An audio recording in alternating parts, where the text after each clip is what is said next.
You have 10 seconds to solve it.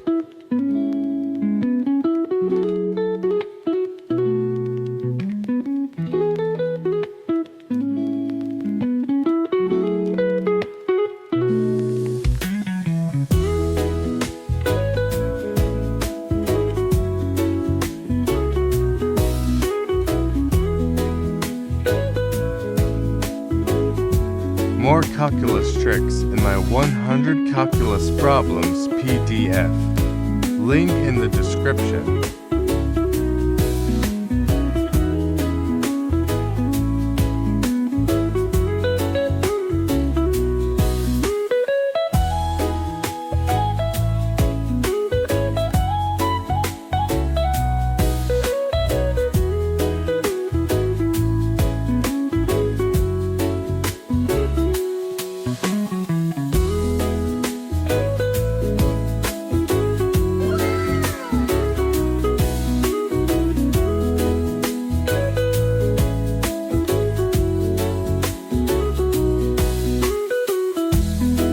Sub for daily calculus tricks.